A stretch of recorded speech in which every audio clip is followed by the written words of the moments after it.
परमेश्वर का नियम .org। परिशिष्ट 5E सप्त के दिन परिवहन। पिछले लेख में हमने सप्त पर भोजन के बारे में विचार किया।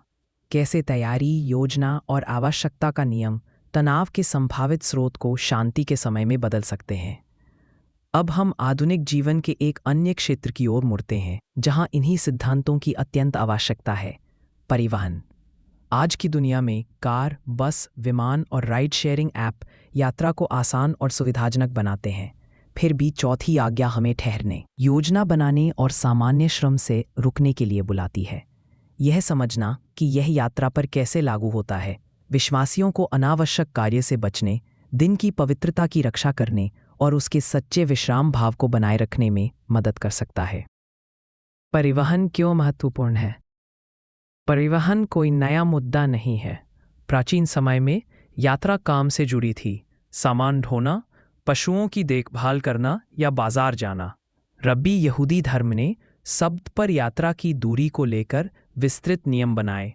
यही कारण है कि ऐतिहासिक रूप से कई यहूदी आराधनालय के पास रहते थे ताकि वहां पैदल जा सके।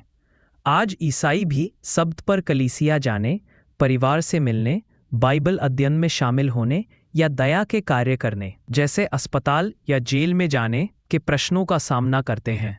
यह लेख आपको समझने में मदद करेगा कि तैयारी और आवश्यकता के बाइबलीय सिद्धांत यात्रा पर कैसे लागू होते हैं, जिससे आप सब्त पर कब और कैसे यात्रा करनी है इसके बारे में समझदारी और विश्वास से भरे निर्णय ले सकें। सब्त और कलीसिया जाना। विश्वासियों के सब्त पर यात्रा करने के सबसे सामान्य कारणों में से एक है कलीसिया सेवाओं में शामिल होना। यह समझ में आता है, अन्य विश्वासियों के साथ उपासना और अध्ययन के लिए इकट्ठा होना उत्साहवर्धक हो सकता है। फिर भी यह याद रखना महत्वपूर्ण है कि हमने इस श्रृंखला के 5A लेख में स्थापित किया था, सब्त के दिन कलीसिया जाना चौथी आज्ञा का हिस्सा नहीं है। आज्ञा काम से रुकने, दिन को पवित्र रखने और विश्राम करने की है। पाठ में कहीं भी यह नहीं लिखा, तू सेवा में जाएगा या तू सब्त के दिन किसी विशेष उपासना स्थल पर जाएगा। स्वयं यीशु सब्त के दिन आराधनालय गए, लूका 4:16, पर उन्होंने इसे अपने अनुयायियों के लिए कभी अनिवार्य शिक्षा नहीं दी। उनका अभ्यास दिखाता है कि एकत्र होना अनुमत और लाभकारी है, पर यह कोई नियम या विधि स्थापित नहीं करता। सब्त मनुष्य के लिए बनाया गया था, न कि मनुष्य सब्त के लिए। मरकुस 2:27। और इसका मूल है विश्राम और पवित्रता, न कि यात्रा या किसी संस्था में उपस्थिति। आधुनिक ईसाइयों के लिए इसका अर्थ है कि सब्त मानने वाली कलीसिया में जाना वैकल्पिक है, अनिवार्य नहीं। यदि आप 7वें दिन अन्य विश्वासियों के साथ मिलने में आनंद और आत्मिक वृद्धि पाते हैं, तो आप ऐसा करने के लिए स्वतंत्र हैं। यदि कलीसिया की यात्रा तनाव पैदा करती है, विश्राम की लय को तोड़ती है या आपको हर सप्ताह लंबी दूरी तय करने के लिए मजबूर करती है, तो आप समान रूप से घर पर रहकर बाइबल का अध्ययन करने, प्रार्थना करने और परिवार के साथ दिन बिताने के लिए स्वतंत्र हैं। मुख्य बात यह है कि कलीसिया जाने को स्वचालित दिनचर्या में न बदलें, जो उस विश्राम और पवित्रता को कमजोर करती है जिसे आप बनाए रखना चाहते हैं। जहां भी संभव हो, पहले से योजना बनाएं ताकि यदि आप सेवा में शामिल हों तो उसे न्यूनतम यात्रा और तैयारी की आवश्यकता हो। इसका अर्थ हो सकता है घर के पास के किसी स्थानीय संगति में जाना, घर में बाइबल अध्ययन आयोजित करना या गैर सप्त घंटों में विश्वासियों से जुड़ना। पवित्रता और विश्राम पर ध्यान केंद्रित करके, न कि परंपरा या अपेक्षा पर, आप अपने सप्त अभ्यास को ईश्वर की आज्ञा के साथ संरेखित करते हैं, न कि मनुष्यों की अपेक्षाओं के साथ। यात्रा पर सामान्य मार्गदर्शन। तैयारी के दिन और आवश्यकता के नियम के वही सिद्धांत सीधे परिवहन पर लागू होते हैं। सामान्य रूप से सप्त पर यात्रा टाली या न्यूनतम की जानी चाहिए, विशेषकर लंबी दूरी के लिए। चौथी आज्ञा हमें सामान्य श्रम रोकने और हमारे अधीनस्थों को भी ऐसा करने देने के लिए बुलाती है। जब हम हर सप्त लंबी यात्रा की आदत बना लेते हैं, तो हम ईश्वर के विश्राम के दिन को तनाव, थकान और व्यवस्थागत योजना के अन्य दिन में बदलने का जोखिम उठाते हैं। लंबी दूरी की यात्रा करते समय पहले से योजना बनाइए ताकि आपकी यात्रा सप्त शुरू होने से पहले और उसके समाप्त होने के बाद पूरी हो जाए।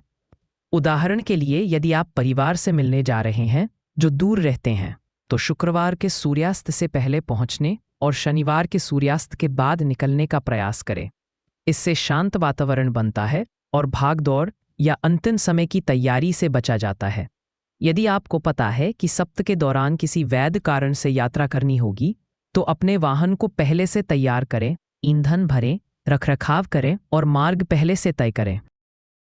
साथ ही शास्त्र दिखाता है कि दया के कार्य सप्ताह पर अनुमत हैं। मत्ती 12:11 से 12। अस्पताल में किसी को देखने जाना, बीमार को सांत्वना देना या कैदियों की सेवा करना यात्रा की मांग कर सकता है। ऐसे मामलों में यात्रा को यथासंभव सरल रखें, उसे सामाजिक सैर सपाटे में न बदलें और सप्ताह के पवित्र घंटों के प्रति सचेत रहें। यात्रा को सामान्य के बजाय अपवाद मानकर आप सप्ताह की पवित्रता और विश्राम को सुरक्षित रखते हैं। निजी वाहन बनाम सार्वजनिक परिवहन। निजी वाहन चलाना। सप्ताह पर अपनी कार या मोटरसाइकिल का उपयोग करना स्वभावतः निषिद्ध नहीं है। वास्तव में परिवार से मिलने, बाइबल अध्ययन में शामिल होने या दया के कार्य करने के लिए छोटी यात्राओं में यह आवश्यक हो सकता है। हालांकि इसे सावधानी से अपनाना चाहिए। ड्राइविंग में हमेशा खराबी या दुर्घटना का जोखिम होता है, जो आपको या दूसरों को ऐसा कार्य करने के लिए बाध्य कर सकता है जिसे टाला जा सकता था।